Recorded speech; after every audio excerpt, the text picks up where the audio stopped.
How to fix Telegram message doesn't exist problem easily and fast. All what you wanna do guys is very simple. First thing, open the settings on your phone, go to the apps, open the apps. Now on this page you will find all the apps that you have on your phone. So all what you wanna do here is very simple.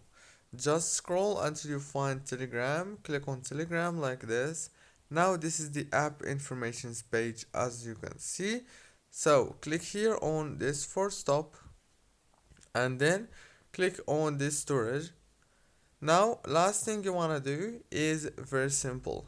Just click on clear cache and then go back, click on the data usage and then disable the roaming data and the background data, restart your phone and then reopen Telegram and the problem must be solved.